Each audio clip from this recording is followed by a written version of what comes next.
Hello, I'd like to deposit this to checking. Fate is a fickle master. What? The future is uncertain. Okay, and what's my account balance? The horizon is cloudy. I see a long, treacherous voyage filled with great peril. Look, can I just get a deposit slip or something?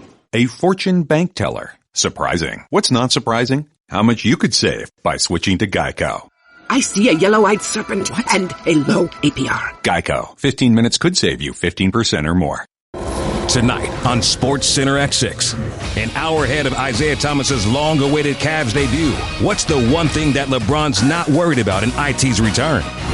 The latest on the NFL coaching carousel. Is the Lions' job the king of all vacancies? And where things stand with John Gruden and the Raiders. Plus, 11 times Nick Saban has squared off against his former assistant, and 11 times he's won. Why the college football championship won't be any different. That man is a father. Whole lot of SEC ball coming right in Atlanta. Here's Michael Smith and Jemele Hill. Well, look at this. The dynamic duo is back together again. Happy New Year's, everyone. What a day in sports. Jay Gruden, he made some comments about Kirk Cousins that certainly seem to insinuate that Cousins likely is on his way out. Word? But first, let's tell you who isn't going anywhere anytime soon.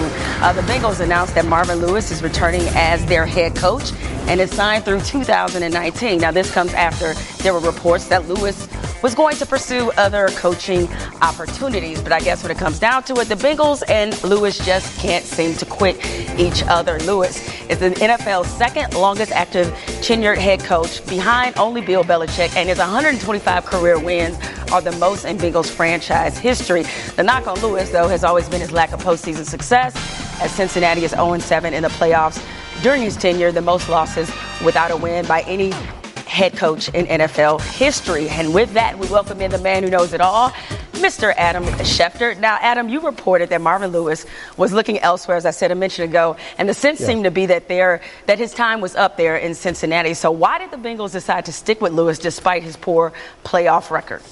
Well, the initial report was that he was planning to move on from the Bengals, and I can tell you that the coaches on that staff were completely shocked that he got the extension done, but they're very pleased that he's back because of what he's meant to that organization and all that he's brought to that particular city. I think a lot of people thought Marvin Lewis was going to be leaving Cincinnati after the season. What happened is, after the season, he was going to sit down with the Bengals owner, Mike Brown. That was always the plan. And as they sat down and began to hash out the issues, it was clear that they both felt that they were useful and helpful for each other, and they were able to figure out a 2-year extension. Look, Hugh Jackson wasn't going to be available to come back to Cincinnati. Jay Gruden wasn't going to be available to come back to Cincinnati. Marvin had his own concerns that were addressed during these meetings. I think there was some sentiment within that organization that the assistant coaches whose contracts were up were not being treated in a fair and appropriate way. I'm sure that was one of the issues that was discussed the past couple of days. And again, even though there were plans to move on, there always was going to be the idea that after the season,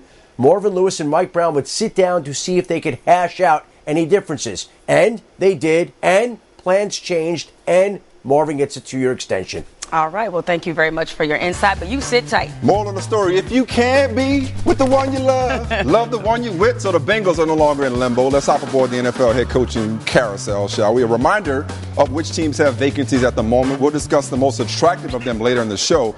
But right now, let's get the lowdown again from Adam on who might be on the come up. You know, Adam, for a dynasty, the Patriots have enjoyed an enviable run of continuity when it comes to their coordinators. What are the chances, though, that they lose one or both of Josh McDaniels and or Matt Patricia this year? Michael, higher than they've ever been before. Because in other years, Matt Patricia last year interviewed with the Chargers and the Rams. Josh McDaniels has taken a series of interviews over the years and has never been able to be persuaded to leave Foxborough.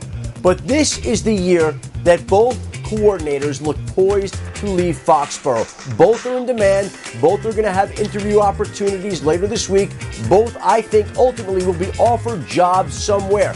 And it's time, I think, that they're going to look at these jobs as realistic landing spots. And again, for the first time in a long time, I think there's a sense that these guys are willing to leave, which hasn't always been the case, that they are ready to become head coaches. And because of that, I think there's a real possibility, certainly greater than there's been in any recent year, that the Patriots are going to lose both of their coordinators, Matt Patricia and Josh McDaniels. And I'll just go ahead and say it's an impossibility that Bill Belichick has not prepared for this very real possibility to lose both those guys. Now let's kind of bring it full circle, semicircle, if you will. Now to Marvin Lewis's one-time QB in Cincinnati. First, Cardinals head coach Bruce Arians steps down. Now QB Carson Palmer has retired. The 38-year-old saying after 15 years, he just knows now is the time to call it a career. A career that saw him go from Heisman Trophy winner and first overall pick of the Bengals in 2003 to retiring from Cincinnati before being dealt to the Raiders and finally enjoying one final career resurgence in the desert under Arians. Adam Palmer finishes his career top 12 in both touchdown passes and passing yards.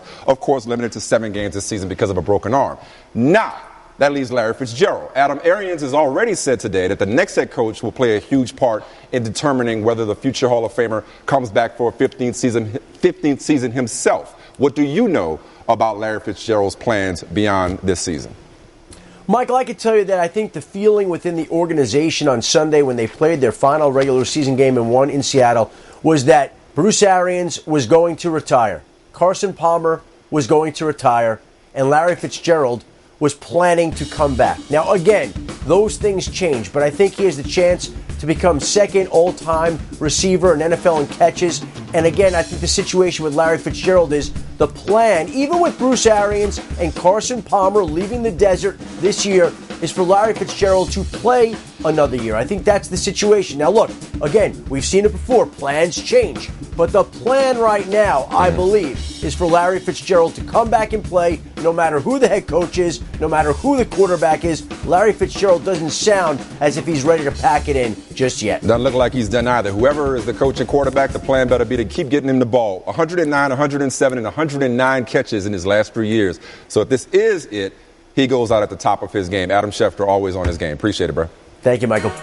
It was so many points in the rehab process where it literally mentally drained me. I've never had to play the waiting game and not know when I'm going to be able to play again. So to know that it's coming is definitely a relief.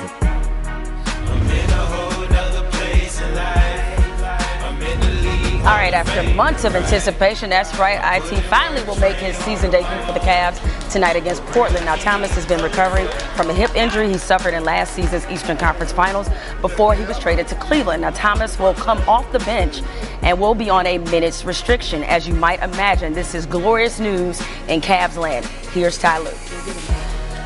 Just mentally, you have to get over it. And I've been in a situation where I was out 10 months and I was scared to play when I first came back, but you know, he's going to be okay. Just seeing how he played these last few scrimmages of playing with speed and pace and getting into the paint and making plays. And that's all I wanted to see, just, you know, see if his speed and his burst was there, which he really was. All right, the Cavs are desperate for the help of Isaiah Thomas. Cleveland's starting point guard ranked 29th in the NBA in both points and assists per game and last in minutes per game. They've started 5 different players at the position, including LeBron James and shooting guards J.R. Smith and Amon Shumpert. Now joining us now, Cavs insider Dave McMenamin. Now, Dave, we know that tonight they plan to bring him off the bench. What's the plan for IT going forward? How do they plan to fully integrate him into their system? Well, Jemele, Michael, you first start with a minute restriction for him tonight. I had a source tell me it would be somewhere in the 8 to 12 minute range. I guess he came off feeling pretty good after the scrimmage on Monday, so it could be actually around 20 minutes tonight. But he will not play Wednesday in that marquee matchup against the Boston Celtics. They're holding him out of back-to-backs. The good news, as they progress him through this, entry into the Cavs lineup, is that Cavs coach Ty Lue said he will put him in the starting lineup the next time he plays, which will be likely Saturday on the road against Orlando Magic if he comes out of tonight's debut feeling okay. Now, Dave, just real quick, are there any lingering concerns about how this injury or recovery from this injury might impact him going forward? Well, the concern, Jemele, is that he hasn't really taken major contact in the 3 scrimmages he's gone through. Ty Lue actually kind of wants him to get hit, go to the deck, get up, brush his shoulders off and say, oh, I'm okay to play. He thinks that will remove a mental block that Isaiah will have to deal with through this process. And Ty Lue said he went through the same thing personally when he went through a microfracture injury years ago when he was a player. And he thinks that even though you never like a coach to want his player to get hit, he actually thinks that type of hit will be good for Isaiah Thomas in the long term. All right, Dave, thanks so much for joining us and giving us your insight. Look, I call this water is wet news. John Gruden, he's admitted that he's a candidate for the Raiders coaching job in a story that was first reported by Adam Schefter. Gruden told the Mercury News that his understanding was that the Raiders are interviewing candidates this week and will let candidates know of a decision sometime early next week. Now, gather around the campfire, boys and girls, and let me tell you about that time John Gruden was a head coach. He spent 11 seasons as an NFL head coach with Oakland and Tampa Bay, but he hasn't been a head coach in nearly a decade. He took the Raiders to the AFC title game in 2000 and was actually traded to the Bucs 2 years later for $8 million in cash and 4 draft picks, including 2 in the first round. Gruden repaid his old team by beating them, of course, in the Super Bowl during his first season. So that was really necessary? Apparently so. Josina Anderson joining us now. Now, Josina, even though Gruden, he hinted that there were other candidates that were being interviewed by the Raiders, questions have been raised, of course, about whether or not there is interest in terms of the Rooney Rule in other candidates besides John Gruden. Now, John Wooten, he talked about this earlier today, so let's take a look at some of his comments to Mike Sando. What he said was that he trusted the judgment and integrity of owner Mark Davis and GM Reggie McKenzie. Wooten also added, we have to be pleased with what we have seen in the last 14 to 15 years in the league. We all have concerns, but things are better than they were before. We have seen that in every phase. Now, you've talked to some minority coaches around the league. So what do they think about this situation and whether or not they really have a legitimate shot at even attaining this opportunity? You're right. I was interested in asking minority candidates around the league, what would you do in this situation if you get a call? And so I talked to Eric Studesville. He's the former assistant head coach of the Broncos, obviously just lost his job, and running backs coach as well. And he said, listen, I would love to. He said, if they give me a call, this is my opportunity to get in front of them and wow them. He said they wouldn't know me otherwise if I don't actually talk to them. So I thought that was interesting. He said there are 32 flavors. I'm trying to be one of them, and hopefully they will like me. Absolutely. That's Stooge, right? But then I also talked to Steve Wilkes, who's the defensive coordinator for the Panthers, and I said, how do you feel about it? And he said, well, in theory, I understand why people want to get exposure and get their name out there, right? But he said, my situation is a little bit differently because I have teams requesting me, obviously, for jobs with the Lions, the Colts, and the Giants. And he said, I don't want to just be a box that you can just check off. Right. If that job is if that job is going to John Gruden, then let him have it. So he was a little bit indifferent when it came, and I understand that, but there's a lot of talk and people feel like this is a sham situation, right? Because John Gruden's already lined up for this job. But I think it's important to underline why this was created in the first place. Right. Remember, in 2002, Tony Dungy and also Dennis Green were not getting a fair shake in terms of losing their jobs even after having winning records.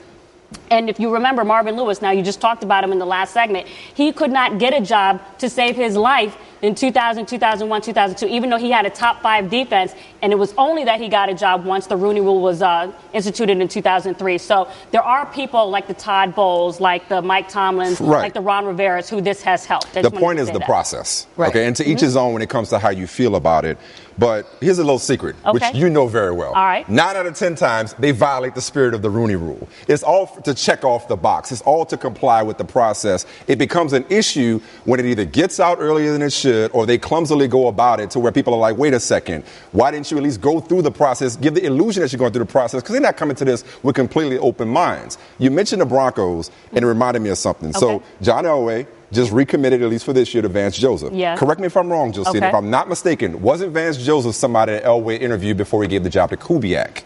Am I correct about that? Okay. So that impression, that lasting impression, to your point, about getting in front of somebody, benefited him when it came time to replacing Gary Kubiak. Yeah. So even if Gruden is earmarked for this job now, what's the alternative is what I'm saying. Right. Because if they don't have to interview you at all, guess what they're not going to do? Interview you at all. Yeah. And also sometimes it doesn't pay dividends immediately. That's what I mean about Vance Joseph. Yeah. Right. And Todd Bowles was out in that circuit for years and years and years before he got the head coaching job with the Jets. Ron Rivera, who obviously talks about Jerry Richardson and all the things that have been going down there. But he says, I was out there for 9 interviews and the man gave me a job as a minority. So something that you want to underline, too. So sometimes it doesn't happen immediately, but it has benefits down the road. So, and I understand people and the talk about it. And obviously, there's different circumstances. But understand what I'm saying when I say this. Because they've earmarked it for John Gruden, there are a lot of qualified coaches of other persuasions who are also being denied an opportunity to get that job. They have other opportunities elsewhere, more plentiful, don't get me wrong. But they've already decided it's John Gruden. So anybody interviewing or anybody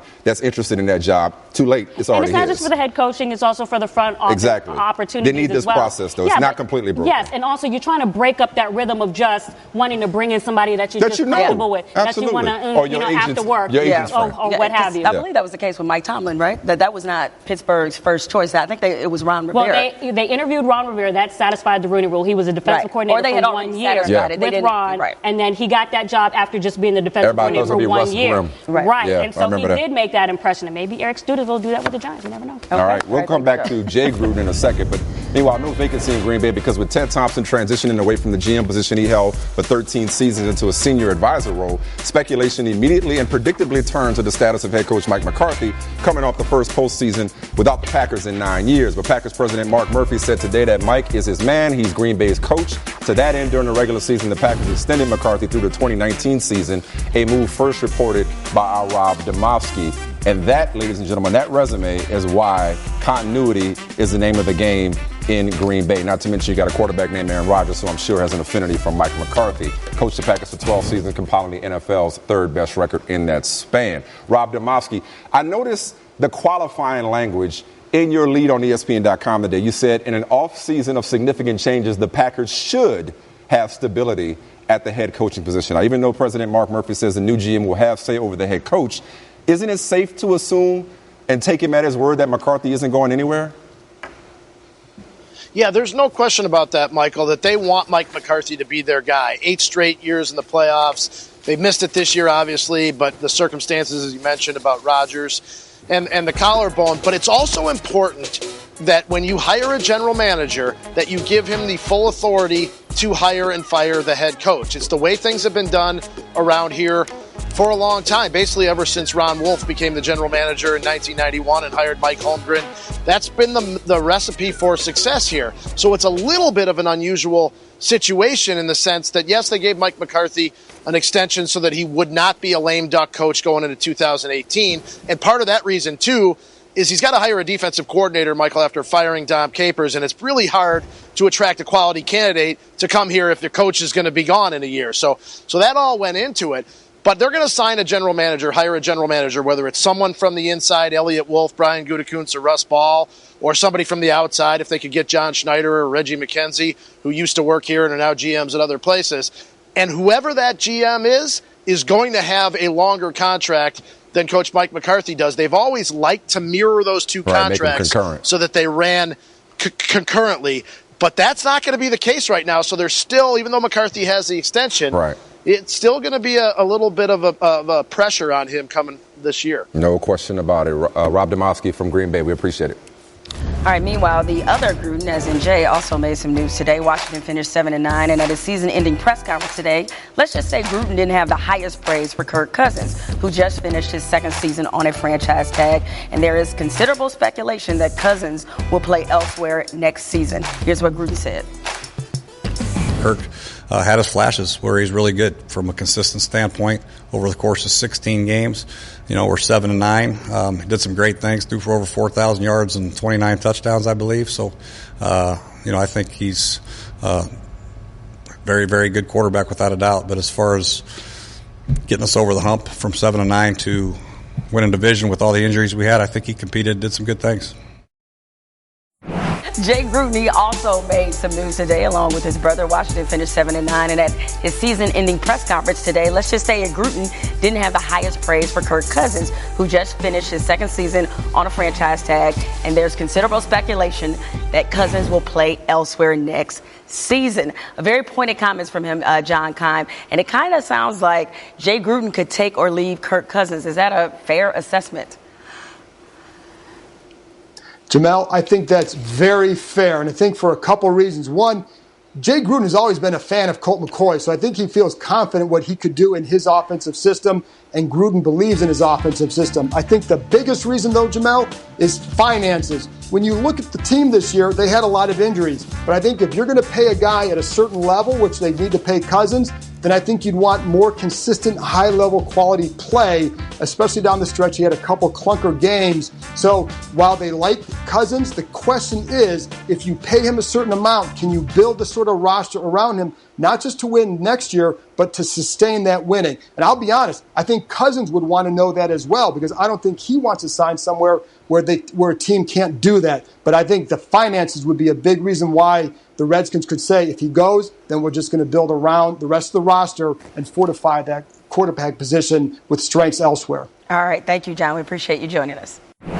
New into SportsCenter on this Tuesday. Nick Saban is upset, which is the case any day other than why. But as is the case more often than not, he's not PO without a point, perturbed about the quick turnaround from the college football playoff semifinal games and the championship games, saying that it's difficult to come off a bowl game with only 7 days to prepare. Said it wasn't until after 1 a.m. that they began packing up to leave the Sugar Bowl. This turnaround, it's very difficult to come from a bowl game and just have 7 days to prepare. I mean, they're coming from the West Coast. We're coming from New Orleans. You know, then we got to be someplace else on Friday. I think that some kind of way somebody's got to think about the players a little bit when it comes to these games, and not just what's convenient for the media or TV or whatever. All right, Nick Saban, not the only one ticked off, having already declared themselves national champions after beating Auburn in the Peach Bowl. UCF Athletic Director Danny White told Dan Le Batard earlier that the school will have a parade This is awesome. to celebrate their self-proclaimed title and undefeated season. Now, the Knights' outgoing coach, Scott Frost, also had a strong response to UCF not being in the college football playoff. It looked like a conscious effort to me to make sure that they didn't have a problem. If they put us too high and a couple teams ahead of us lost, they don't know now we got to put them in the playoff. These guys deserve everything they get, and they deserve more credit from the committee than what they got. You deserve credit, ma'am. I know it's been a while since you've done television. But do you remember we were doing the rankings on a Tuesday, and out of protest, I put in you UCF. had UCF That's at number right. 4. Now, you're Orlando bias aside. Right, and having taught there before. Exactly. You also hate the SEC. So, do you have a problem with the way the playoffs have played out so far? No UCF, 2 SEC teams in the title game. I do, and I'm also, it's interesting because I have a problem with not only how it played out, I'm also not one of those people, as you know, that is for a playoff expansion. Look, it's a tough choice. Sometimes you have to make them, but it's just, I don't hate the SEC, but the SEC gets the benefit of the doubt in every situation, everyone. And I was so happy that UCF beat the team that beat 2 of the teams that were left in the playoffs. Because, look, again, the wins and losses can't count the same for SEC schools, and it works that way for them all the time. With all due respect, you can't use the same argument you used after the final selections were announced. Because after you saw what Alabama did to Clemson, I thought Ohio State deserved to be in. And yes, deserve does have something to do with it. I thought Ohio State should have been that 14. After seeing what Alabama did to Clemson, I'm like, okay, they got it right. I'm fine with an all-SEC final, because if it's supposed to be decided on the field, those 2 teams made such statements in those games, both Georgia with the comeback and Alabama by dominating Clemson, until I'm cool with the best Alabama teams have to come from dominating that this conference. season, to be fair. Now, back to UCF for a second, which I'm all for the parade. Take it back to the poll era. Back to UCF for a second. The whole thing, you know what it proves? The whole thing is just a fugazi.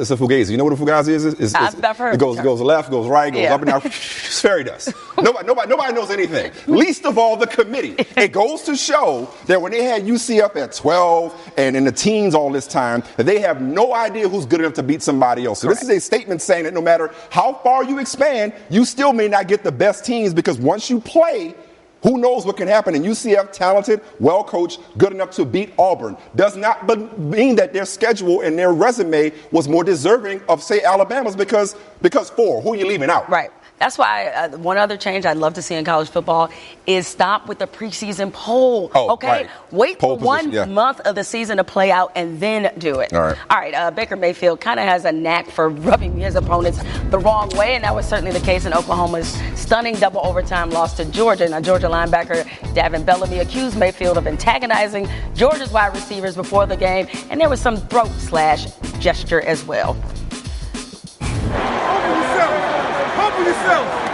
Humble yourself.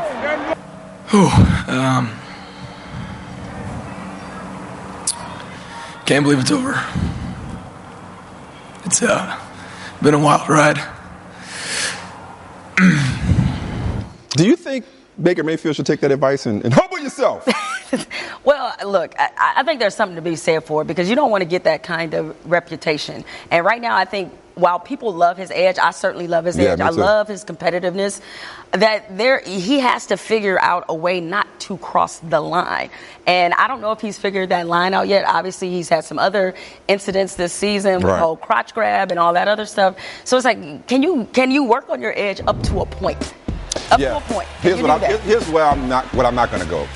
Where I'm not going to go, what I'm not going to do. I'm not going to have the instinct to compare him to Johnny Manziel. I don't see Johnny Manziel. Yeah, a lot of people are doing that. I think that's unfair. Here's what I see, though, the older I get. Sometimes you got to take advice. Let me preach a word for a second. Sometimes you got to take advice despite of the circumstance and despite the presentation. And sometimes it can be constructive criticism. Who it's coming from, too, right? Exactly. So maybe Baker Mayfield might say, you know what? I can stand to clean up my act just a little bit.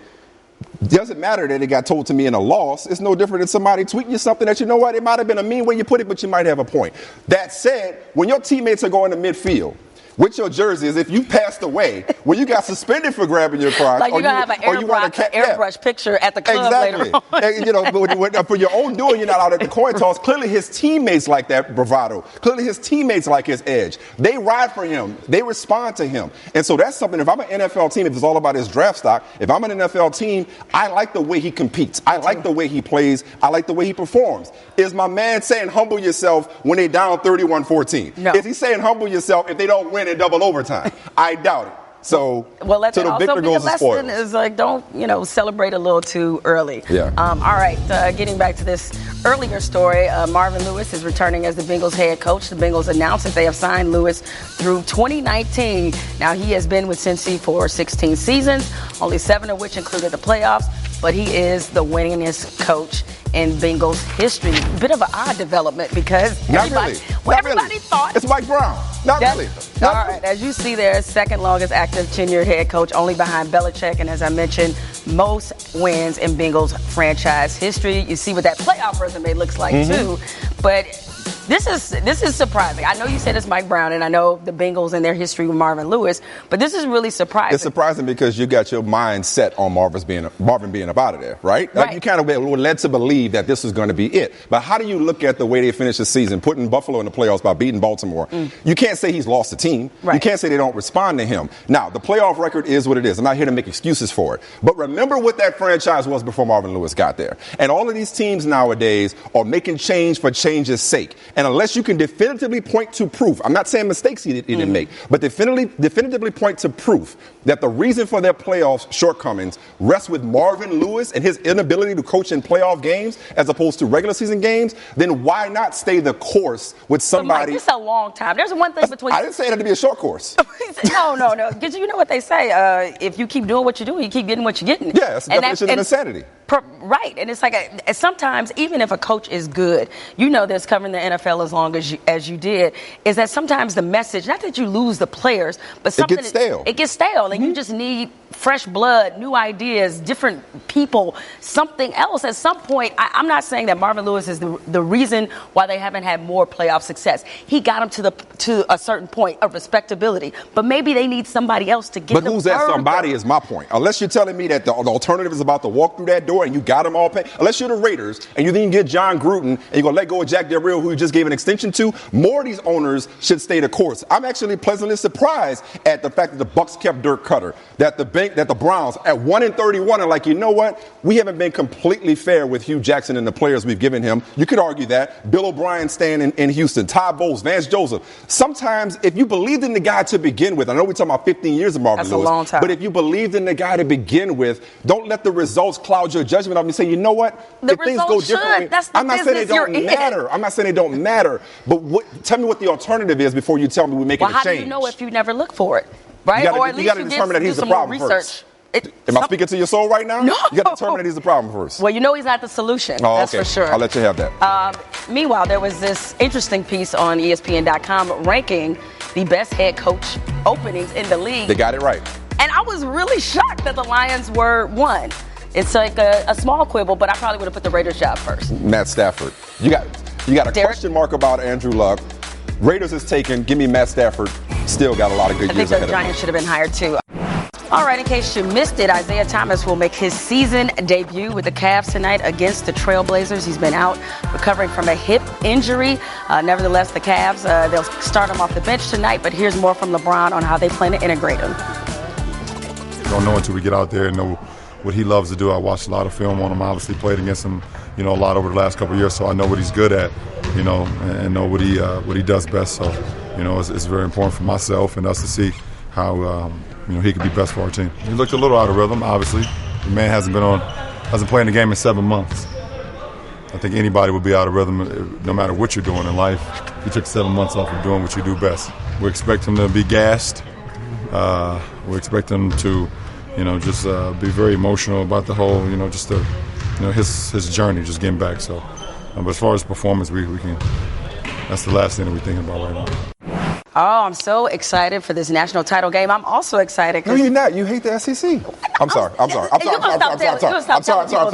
Hate and love are very close. But I'm also excited because, Trevor Maddich, this is the first time we've ever used this on the show. So you'll have to make us smarter here with this telestrator and breaking down kind of some key points of what you see in this Alabama-Georgia game. Well, I'll tell you this, Jemele, Alabama will be a different problem for the running game of Georgia than Oklahoma was. No doubt. Oklahoma's defenders didn't get the memo a lot. And so you take a play like this, for example, where you've got a whole bunch of little guys that are all slanting to this direction. And what that means is that this guy needs to slant in this direction too, but he doesn't do it. He doesn't get the memo. So he stays out there. So take a look at what happens. You get two guys in one gap, and you've got nobody where they're going to run. Now, I'd like to tell you that Georgia blocked a great job there, but they didn't. Oklahoma vacated the area. So Georgia fans, don't get too terribly excited. Now, I want you to take a look at this.